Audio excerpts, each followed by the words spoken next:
Hi everybody, I am Shraddha and I hope so आप सब लोगों ने मेरी इस वीडियो का टाइटल पढ़ लिया होगा, ओवेरियन सिस्ट। एंड जो चीज़ मुझे डायग्नोज हुई थी वो थी एंडोमेट्रियोसिस।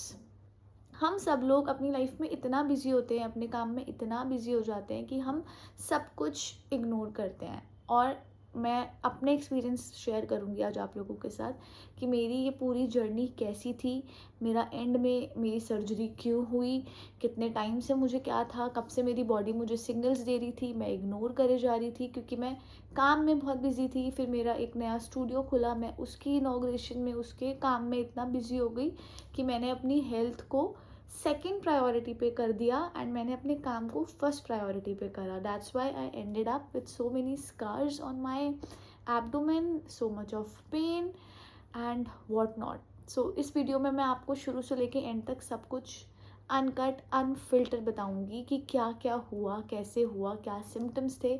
अगर आप लोगों के साथ वो सेम चीज़ें हो रही हैं तो आप आज ही अपना अपॉइंटमेंट बुक करो एंड डॉक्टर को दिखाओ प्लीज़।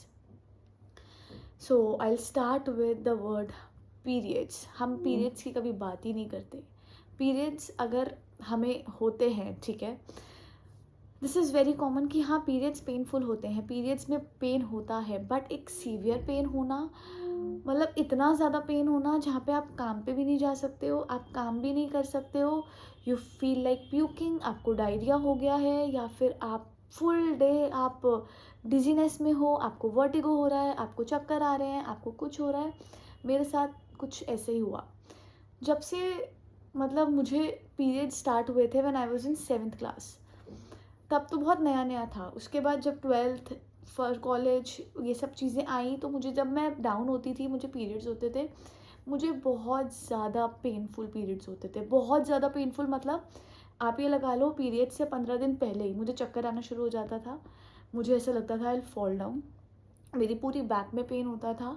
और जिस दिन मैं डाउन होती थी, जिस दिन फर्स्ट डे, इतना हैवी और इतना बैड ब्लड आता था, एक अलग ही कलर का ब्लड आता था एंड दैट टू बहुत पेनफुल। मतलब या तो मुझे मेफ्टॉल खानी पड़ती थी या पूरे टाइम वो जो वार्म वाटर बैग होता है ना, जो हम विंटर्स में भी रखते हैं, मुझे वो रखना पड़ता था।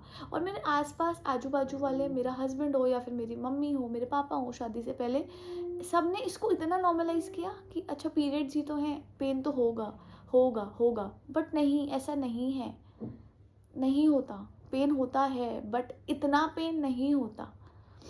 फिर मैं मेफ्टॉल खाती थी, मैं पेन किलर्स लेती थी, मैं चल नहीं पाती थी, मैं कहीं जाती नहीं थी, ऐसे ऐसे होता रहा बहुत टाइम तक, बहुत सालों तक चलता रहा। उसके बाद मैं डाउन सिर्फ एक दिन होने लग गई। पहले यूजुअली स्टार्टिंग में इनिशियली मैं 3 days डाउन होती थी, बाद में मैं, मुझे पीरियड सिर्फ एक दिन आते थे, बस एक दिन। एक दिन आए, नेक्स्ट डे थोड़ी सी स्पॉटिंग हुई, ख़त्म, सॉर्टेड। और मैंने इतना नॉर्मलाइज़ कर लिया था कि मुझे तो ये भी नॉर्मल ही लग रहा था कि ठीक है ना, कोई नहीं। मतलब मैंने कभी ध्यान ही नहीं दिया कि भाई मुझे एक दिन पीरियड्स क्यों हो रहे हैं, मैं एक दिन डाउन क्यों हो रही हूँ, मेरे को ढंग से पीरियड्स क्यों नहीं हो पा रहे। मैंने कभी कोई ध्यान नहीं दिया, कभी कोई डॉक्टर नहीं। डाइट भी मेरी बहुत बेसिक नॉर्मल नॉर्मल जैसे सबकी होती है वैसे थी। मुझे इन दीज ईयर्स, जबकि मैं आपको बता रही हूँ ना कि मुझे पीरियड्स के टाइम पे पेन होता था बहुत ज़्यादा, बहुत, मतलब बहुत ज़्यादा पेन। पेन किलर के बिना काम नहीं चलता था, हॉट वाटर बैग के बिना काम नहीं चलता था। ये मैं आपको उन दिनों की बात बता रही हूँ। I was highly constipated, highly constipated, मतलब मुझे 4-4-5, मतलब 4-5 days हो जाते थे वेयर मैं पूप नहीं कर पाती थी। मुझे इतना कॉन्स्टिपेशन था, इतना हैवी कॉन्स्टिपेशन था। एंड किसी कोई कोई मुझे बोलते थे कि आप पानी नहीं पीते हो इसलिए कॉन्स्टिपेशन है, कोई बोलता था इसीलिए है, कोई बोलता था उसीलिए है। तो मुझे, मैंने कॉन्स्टिपेशन को भी इतना नॉर्मल ले लिया कि ठीक है कोई बात नहीं, हो जाएगा, क्या पता ऐसे ही पैटर्न हो, मेरी बॉडी का पैटर्न ही यही है। 4 days में, 3 days में, ऐसे करके मैं इतना कॉन्स्टिपेटेड थी कि मैं पूप 4 दिन में, 3 दिन में ऐसे करती थी। ये भी बहुत नॉर्मल था मेरे लिए। उसके बाद मुझे गैस्ट्रिक इश्यूज थे, I use to fart like hell, ठीक है, दैट टू फाउल स्मेल्स। उसके बाद वो भी नॉर्मल था, ठीक है। देन मुझे इतना ज़्यादा, मतलब मुझे, मेरे गैस्ट्रिक इतने इश्यूज थे, पूरे टाइम मुझे गैस होती रहती थी और मुझे फील होता था कि अच्छा ठीक है आई एम कॉन्स्टिपेटेड इसलिए मुझे गैस हो रही है, वो भी नॉर्मलाइज़ कर लिया। मतलब आप देख रहे हो मैंने अपने साथ इतना कुछ नॉर्मलाइज़ कर लिया कि इरेगुलर पीरियड्स हैं, पेनफुल पीरियड्स हैं, गैस है, हाईली कॉन्स्टिपेशन है, मेरे बैक में इतना पेन हो रहा है, मुझे चक्कर आ रहे हैं, मुझे डिजीनेस है, मुझे लगता था मैं गिर जाऊंगी, ये सब मेरे लिए नॉर्मल था, एक मेरे लिए पार्ट ऑफ लाइफ था। मैं इसमें काम पे भी जाती थी, काम से घर आती थी, सब कुछ नॉर्मल था, सब कुछ बहुत नॉर्मल हो गया था, एक पैटर्न बन गया था मेरी लाइफ का। सालों तक चलता रहा चलता रहा चलता रहा। 3 साल पहले मुझे यूटीआई हुआ था, और जब मुझे यूटीआई हुआ था तो उस टाइम पे डॉक्टर ने मुझे बताया था कि मुझे मुझे यूटीआई बहुत गंदा इन्फेक्शन हो गया था, ठीक है, बिकॉज मैंने कहीं पब्लिक वॉशरूम यूज़ कर लिया होगा तो मुझे यूटीआई हो गया, वो मेरे किडनी तक आ गया था इन्फेक्शन 2 years बैक।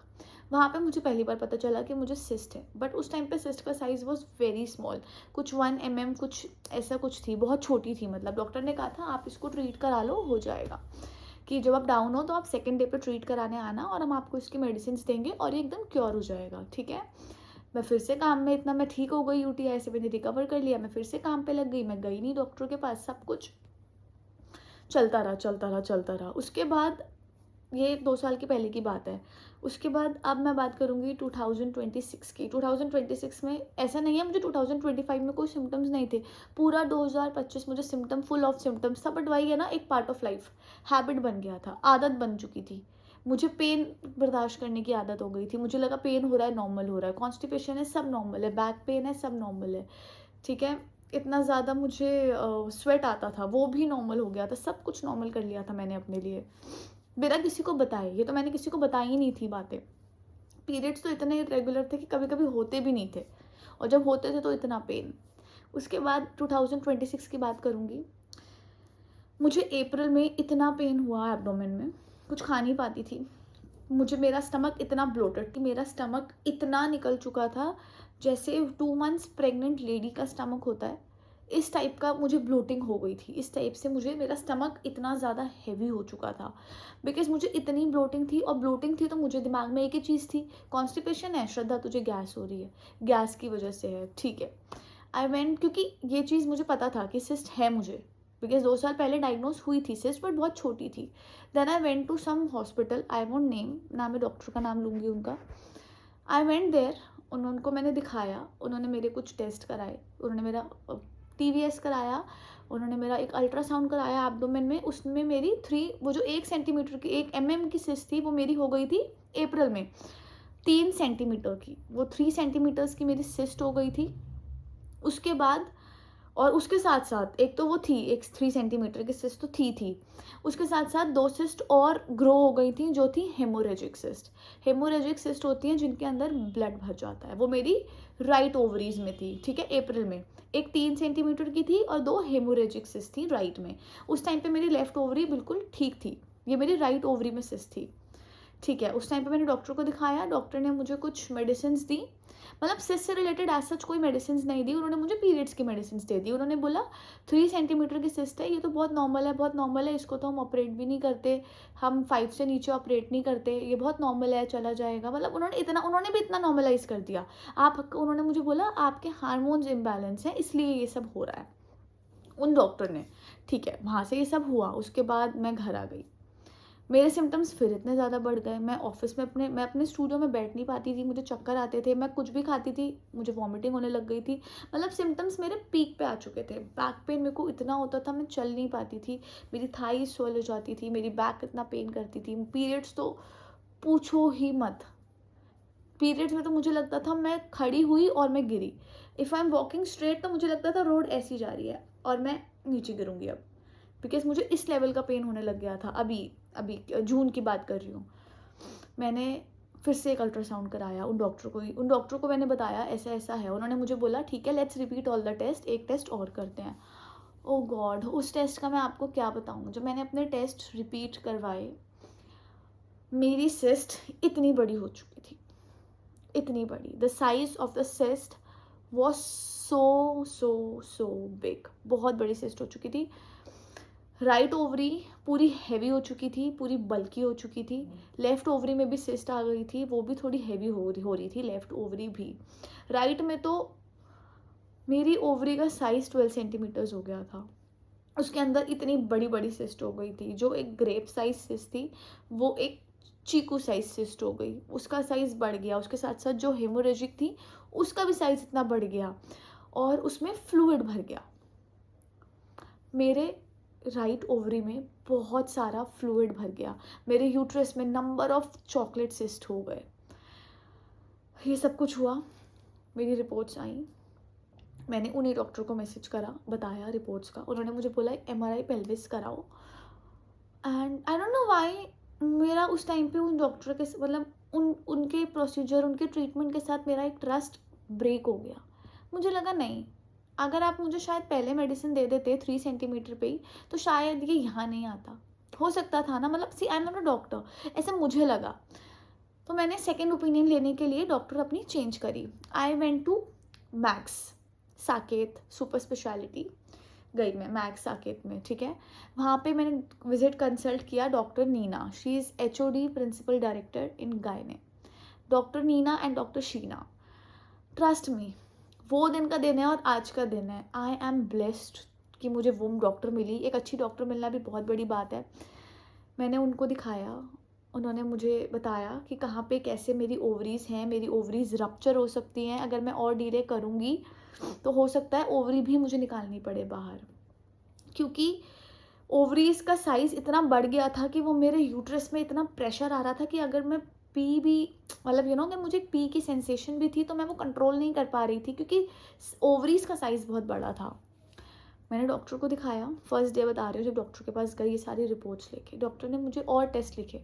उन्होंने बोला MRI कराओ कॉन्ट्रास्ट में, ताकि हमें एक क्लियर पिक्चर मिले। कभी कभी क्या होता है, एक छोटी सिस्ट जो हमें दिख रही है ना अल्ट्रासाउंड में, उसके पीछे और बड़ी सिस्ट होती है या और सारी सिस्ट होती है। मेरे साथ ऐसे ही हुआ, अल्ट्रासाउंड में यूट्रस में कोई सिस्ट नहीं आई, बट MRI जब हमने कराया तो हमें पता चला कि यूट्रस में भी बहुत सारे चॉकलेट सिस्ट हैं, और that too big in sizes, जिसको हम इग्नोर नहीं कर सकते, वरना वो फट सकती थी या वो रप्चर ओवरी ट्विस्ट हो सकती थी मेरी, वो बहुत लाइफ थ्रेटनिंग, बहुत डेंजरस बन सकता था। उसके बाद मैंने MRI कराया। ओ गॉड, मेरे लिए तो MRI कराना भी इतना टास्क था। I am such a anxious person, मैं इतनी क्लॉस्ट्रोफोबिक हूँ, इतनी क्लॉस्ट्रोफोबिक हूँ। मैंने MRI जैसे तैसे मैक्स में से कराया।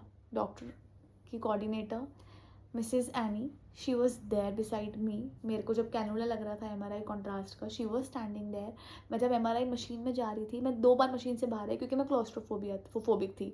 पहले मुझे लग रहा था मेरा पेल्विस का अल्ट्रासाउंड है तो शायद मेरा फेस अंदर ना जाए, बट मेरा फेस भी अंदर गया। और जैसे उन्होंने मुझे मशीन के, पहले मुझे था कि शायद मेरा पेल्विस एरिया का अल्ट्रासाउंड है तो शायद ये बॉटम एरिया ही अंदर जाएगा, मेरा फेस बाहर रहेगा, बट नहीं, ऐसा नहीं होता। जैसे ही उन्होंने मुझे मशीन में लिटाया, मेरे ऊपर कॉइल वगैरह, मतलब जो भी उनकी MRI की डॉक्टर्स की प्लेसमेंट होती है, टेक्नीशियंस की, उन्होंने वो प्लेसमेंट करी।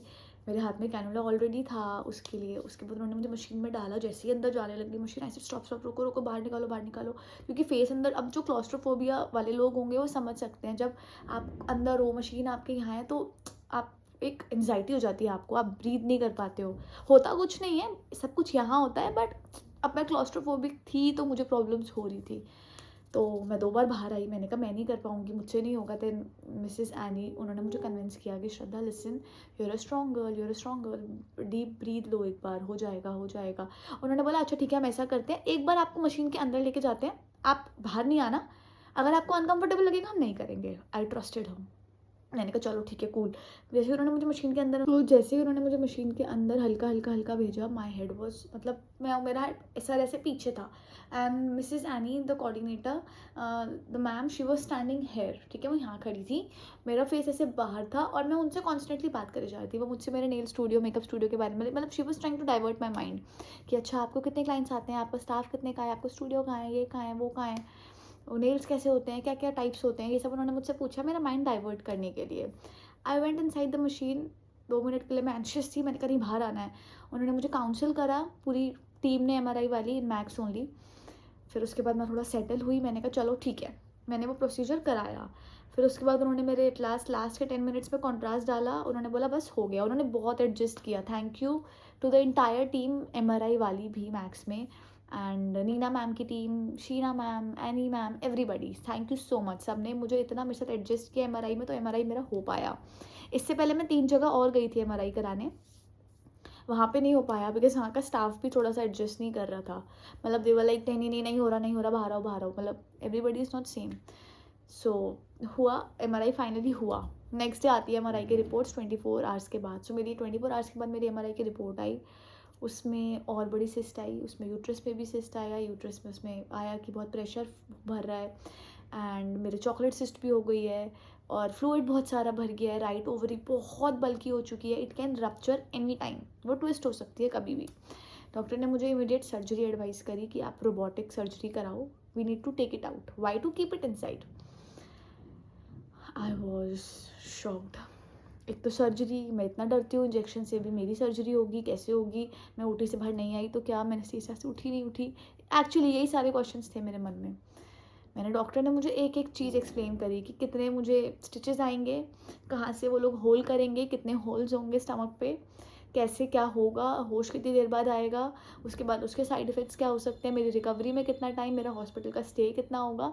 आजकल चीज़ें बहुत एडवांस है, रोबोटिक सर्जरी में आपको 2 दिन का हॉस्पिटल स्टे होता है, वेरी शॉर्ट, और रिकवरी भी जल्दी होती है विद मिनिमल ब्लड लॉस। सो अच्छा है ये एक रोबोटिक सर्जरी का प्रोसीजर। सो डॉक्टर ने मुझे सब एडवाइस किया। सी मेरे पास तो कोई ऑप्शन ही नहीं था, डू एंड डाई की सिचुएशन में थी, या तो करा ले या फिर गो एंड ठीक है तू मार ले अपने आप को, या तो नहीं कराना तो फिर मत कराओ, फटने का इंतज़ार करो, कुछ होगा देन वील गो, देन वील सी, जब कुछ हाथ में नहीं होगा।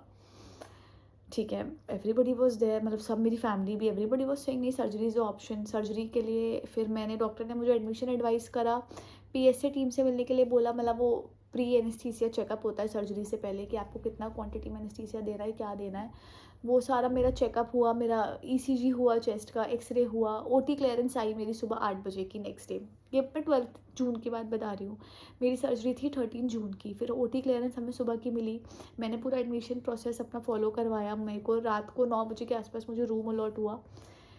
उसके बाद जैसे ही रूम अलॉट हुआ, I can not explain you मेरी mental health, I was shivering, मुझे एनजाइटी हो रही थी, मुझे तो लग रहा था मुझे पैनिक अटैक ही ना आ जाए। OT क्लियरेंस था सुबह 8 बजे का, मैं रात भर आई वॉज सो एंशियस, मुझे पूरी रात नींद नहीं आई, पूरी रात। 12 बजे के बाद मुझे खाना पीना पानी सब मना था, बिकॉज सर्जरी से कुछ आवर्स पहले आपको सब मना हो जाता है। तो मैं रात को 10 बजे एडमिट हुई, उन्होंने मुझे एक tablet the through my vagina, जो मुझे थोड़ा इन्फेक्शन के लिए थी वो। उसके बाद उस मेडिसिन के बाद मैं I was lying down, my husband was there, रात को पूरी रात हॉस्पिटल में। He was also trying to console कि श्रद्धा ठीक है। वहाँ से मेरी सिस्टर, मेरा भाई, सब मेरे साथ फेस टाइम पे थे कि सब ठीक होगा, सब ठीक होगा, बिकॉज पूरा घर जानता है मैं कितनी आई एम सो स्कैर्ड हॉस्पिटल के नाम से। तो ये तो बात सर्जरी की थी।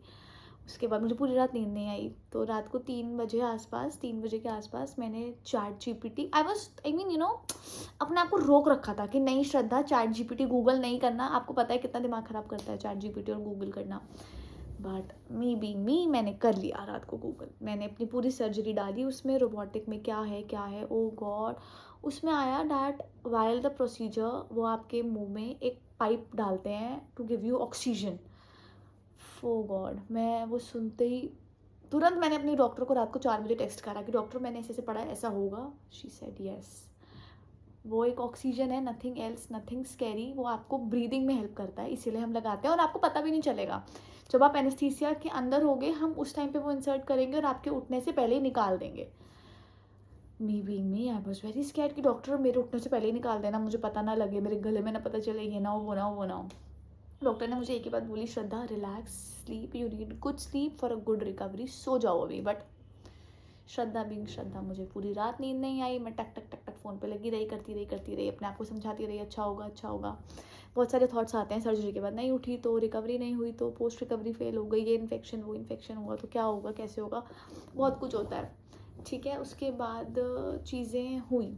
ठीक है, देन सुबह 6:30 बजे हॉस्पिटल की GT आया, GT स्टाफ, उन्होंने मुझे वो गाउन लेके आए, उन्होंने मुझे दे हेल्प मी शावर में विद दैट एंटीसेप्टिक नहाने वाला कुछ, उन्होंने मुझे पूरा मतलब रेडी करा OT के लिए। माई हेयर्स दे, उन्होंने मेरे हेयर ऐसे चोटी बना के वो पूरा ब्लू कलर का वो जो लगाते हैं वो लगाया, एक गाउन पहना दिया, नेल्स कट करे, नेल पेंट हटाई, सब कुछ उन्होंने मुझे किया, प्रिपेयर किया OT के लिए। देन उतने में मेरा भाई और मेरी बहन आ गए OT and I was super scared, मतलब मैं बोल भी नहीं पा रही थी, मैं बता भी नहीं पा रही थी, और मैं ये भी नहीं बोल पा रही थी कि मुझे नहीं जाना है, सो scared, I mean so scared.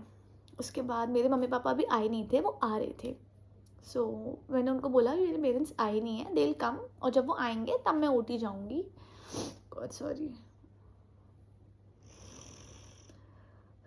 This happens. अगर कोई बहुत डरता है ना तो उसके साथ अगर ये सब होता है। सो हाँ सॉरी। उसके बाद क्या हुआ, मेरे पापा मम्मी इस टाइम पे आए नहीं थे, वो ऑन द वे थे, दे वर कमिंग। मैंने उनको स्टाफ को बोला अभी रुक जाओ, मेरे मम्मी पापा आ रहे हैं, देन आई विल गो। उन्होंने बोला हाँ हाँ हम आपको ओटी में ऑब्जर्वेशन में ही रखेंगे, अभी ओटी में नहीं लेके जा रहे अंदर। I said okay. हम नीचे गए, मैं चल के जा रही थी, ठीक है। मैंने कहा नहीं मैं चल के जाऊँगी ताकि मुझे लगे मैं ठीक हूँ। उन्होंने बोला ऐसे नहीं होता, ओटी में ऐसे नहीं जाते, ओटी में तो पूरा बेड जाता है। तो वो जो भी उनका सिंगल बेड होता है हॉस्पिटल का, वो they took the entire bed OT में, मतलब मैं ओटी पे, मैं उसे बेड पे लेटी थी and they took the entire bed.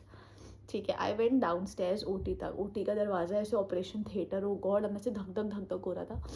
और आई वेंट इन साइड, उन्होंने मुझे प्रोसीजर रूम में रखा, उन्होंने मेरा बीपी वीपी सब कुछ चेक करा, बट सब कुछ हाई था मेरा तो, क्योंकि आई वॉज सो स्केर्ड, मेरे को एनजाइटी हो गई थी। मेरे पेरेंट्स आए, एनेस्थीसिया के डॉक्टर्स आए, उन्होंने ऐसे थ्रोट चेक करी, दे सेड यू नो आ करो ये करो। सारे मेरे वाइटल्स चेक हुए, सब कुछ चेक हुआ, सब कुछ उनके अकॉर्डिंग सब कुछ अप्रोप्रिएट था, बिकॉज अब ओटी जाने से पहले इंसान तो डरता ही है। देन वहाँ पे मुझे दिखी मेरी doctor Sheena. Oh God, the moment she came I hugged her tight and kissed her hand कि मैम बस देख लेना, आप हो इसीलिए मैं करा रही हूँ, इसीलिए इतनी हिम्मत हुई, वरना नहीं हो पाती। देन आई टोल्ड हर अच्छा मुझे एक बार मेरे पेरेंट्स से मिलने दो। उन्होंने बोला ठीक है, उन्होंने मुझे मिलवाया, फिर मैं सीधा ओटी में गई। जैसे ही मैं ओटी में गई, it was you know, OT इतना चिल्ड होता है एक तो, दिन पूरा ब्लू, ओ गॉड मुझे कुछ याद भी नहीं है, वो सो एंशियस। मेरे ओटी बेड सामने था, मैं अपने बेड पे थी, हॉस्पिटल वाले उन्होंने बोला आप इस बेड पे आओ, मैं इस पे आई, देन मैं लेटी, उन्होंने मेरे कैनुला इंसर्ट किया लेफ्ट हाथ में, उन्होंने एक वो ड्रिप लगाई, हल्का सा एनेस्थीसिया कुछ दे रहे थे, देन उन्होंने एक मास्क निकाला, oxygen mask. So I was very anxious, मैंने कहा नहीं आप ये अभी मत करो, मैं जब सो जाऊँ ना एनेस्थीसिया के बाद करना। तो उन्होंने, फिर मुझे कुछ याद भी नहीं है to be very honest, I was doze off. उन्होंने मेरा एनेस्थीसिया लगा, मुझे एक प्रॉपर जनरल एनेस्थीसिया दिया, and within 2 seconds I was doze off, I slept. फिर मैं उठी, I went to the OT at 8 in the morning, और जब मेरी आंखें खुली तो 2 बज रहे थे। बीच का उस दिन का मुझे कुछ नहीं याद, वो टाइम मुझे मेरी लाइफ का याद ही नहीं। मेरी सर्जरी हो गई, डॉक्टर ने मुझे उठाया, Shraddha, doctor Sheena was there. Doctor Shraddha उठो उठो उठो। और ओटी के उसके बाद क्या होता है, एनेस्थीसिया के बाद आप जब आप जनरल एनेस्थीसिया में होते हो ना, यू टेन टू प्यूक। जैसे ही डॉक्टर ने मुझे उठाया, मुझे सब ब्लर दिख रहा था, मुझे पहली बात तो देखने में बड़ी प्रॉब्लम हो रही थी, मैं एकदम उठी थी सर्जरी से, एंड मुझे ऐसे ऐसे लग रहा था जैसे बस अभी आई प्यूक, अभी आई प्यूक। फिर दूसरा मुझे पेन इतना ज़्यादा हो रहा था, अनबेयरेबल पेन। डॉक्टर्स ने मुझे पेन किलर्स लगाया, थोड़ा बेटर हुआ। एनेस्थीसिया के बाद एकदम से इतनी ठंड लगती है, आई वॉज शिवरिंग लाइक क्रेजी, मुझे डबल ब्लैंकेट उन्होंने उड़ाया। उसके बाद 1 घंटा उन्होंने मुझे ऑब्जर्वेशन रूम में रखा, सब कुछ बहुत अच्छा हुआ, surgery was super successful. I am so grateful, so thankful to doctor Neena, doctor Sheena, the entire team, Max hospital, Saket, I am so grateful to them. उन्होंने मुझे 1 घंटा प्रोसीजर रूम में रखा, फिर उन्होंने मुझे मेरे रूम में शिफ्ट करा। उसके बाद पूरा दिन मतलब वो मेरा ऐसी डोज ऑफ वाला गया, on end of on end of. कौन मुझसे मिलने आया, कौन गया, मुझे कुछ नहीं याद, मेरे को याद नहीं था। I was not in my senses, I was talking to everybody, but मुझे याद नहीं है मैं बात भी क्या कर रही थी। सो बट मुझे पेन बहुत हो रहा था, हर 4 घंटे में, in every 4 interval they were giving me heavy pain killers. रात को भी उन्होंने मुझे थोड़ा सा सिडेक्शन दिया था कि मैं सो जाऊँ easily, and it was scary. दो माई डॉक्टर्स, मैं फिर से यही बात बोल रही हूँ, अगर आपको डॉक्टर अच्छे मिलते हैं तो आप सब कुछ ईजी हो जाता है। मेरे डॉक्टर्स बहुत अच्छे थे, तो मेरी पूरी जर्नी बहुत ईजी हो गई। मैं एक ऐसी इंसान हूँ जो एक इंजेक्शन तक नहीं लगा सकती, तो सर्जरी तो मैं कभी सोच ही नहीं सकती थी। अगर आज मैंने अपनी सर्जरी कराई, मैंने इतना स्ट्रॉन्ग स्टेप लिया अपने लिए, I was so strong throughout, तो वो सिर्फ मेरी डॉक्टर की वजह से। I am in love and obsessed with doctor Sheena. वो मैक्स साकेत में ही गायने डिपार्टमेंट में हैं, doctor Neena, doctor Sheena, super good, they have my heart, super good doctor, super good team, इतने एडजस्ट करते हैं, इतना समझाते हैं आपको एक छोटे बच्चे की तरह। मुझे तो ऐसे बेबी की तरह ट्रीट करा उन्होंने पूरे प्रोसेस में, और अभी भी करते हैं ऐसे। What else. सो यस, ऐसे मेरी सर्जरी हुई। सर्जरी मेरी हुई थी 13th को, सैटरडे को। संडे को मैं पूरा दिन हॉस्पिटल में ही थी। नेक्स्ट डे मुझे वॉक करनी थी। ओ माय गॉड, अब अगर मैं आपको वॉक का बताऊँ तो वॉक वॉज सो डिफ़िकल्ट। जब आपकी कोई भी रोबोटिक सर्जरी होती है ना, तो कुछ कुछ होता है, अभी मुझे भी नहीं पता, डॉक्टर्स को पता है ज़्यादा। कुछ गैस होती है, सो वो भर जाती है आपकी बॉडी में। अब मेरी जो गैस थी, इट वॉज हेयर, शोल्डर्स पे, चेस्ट पे। मैं लेटे लेटे भी सांस लूँ तो मुझे यहाँ पे पेन। अब और एनजाइटी पेन क्यों हो रहा है, दो इट वॉज गैस। वो 2 दिन तक मुझे रही। फिर मैं वॉक तक नहीं कर पा रही थी, क्योंकि जब मैं चल रही थी मैंने अपने पैर नीचे रखे तो वो गैस यहाँ पे स्टक थी।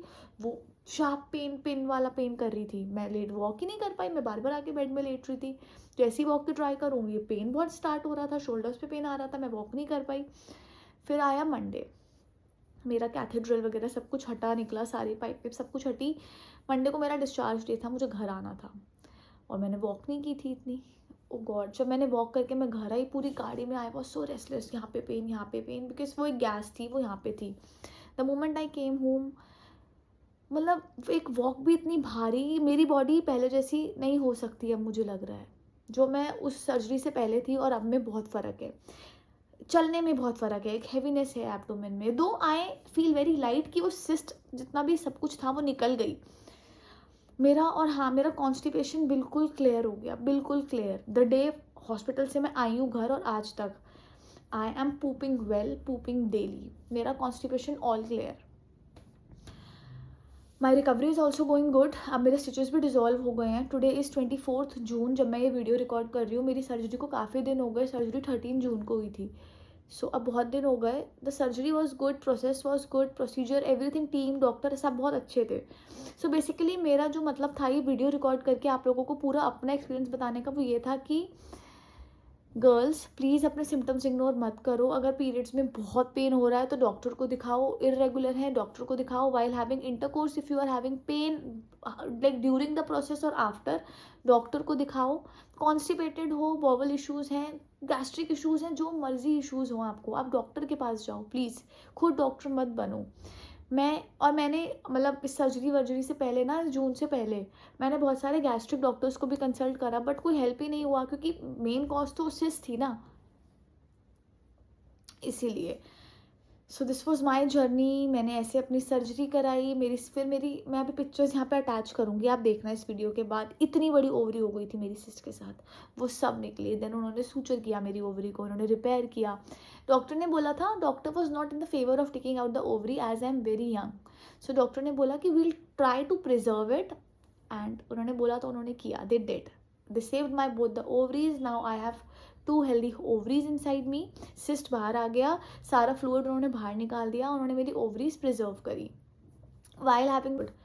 सो my symptoms were heavy bloating, constipation, back pain, pelvic pain. End में तो बिल्कुल प्रेशर कंट्रोल नहीं होता था। जब मुझे पी जाना होता था तो आपका मूड ख़राब रहता है, आपको एंजाइटी रहती है, आपको लगता है आप गिरोगे, आप गिरोगे, तब गिरोगे, मतलब वेरी बैड। बहुत बहुत गंदा एक्सपीरियंस होता है।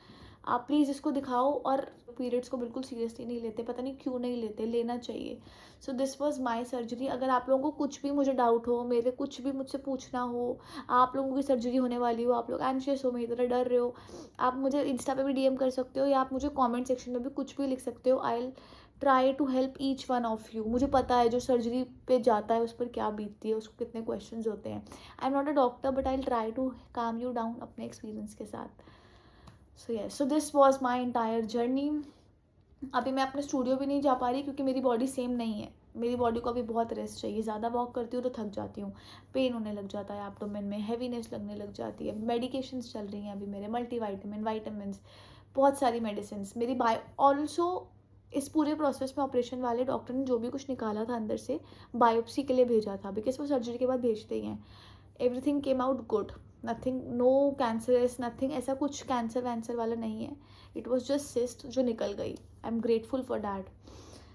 सो this was my whole journey. अब आप इसके बाद वीडियोज़ देखना, आई अटैच द पिक्चर्स, एक सिस्ट की, देन मेरे स्टिचेस की, मेरे स्कार्स जो लाइफ टाइम मेरे साथ अब आ गए हैं, the toughest battle of my life. So please girls, अगर इरेगुलर पीरियड्स हैं, पीरियड्स को, अपने हार्मोन्स को बिल्कुल भी लाइटली मत लो। बॉडी साइन देती है, हम इग्नोर करते हैं, हमें इग्नोर नहीं करना।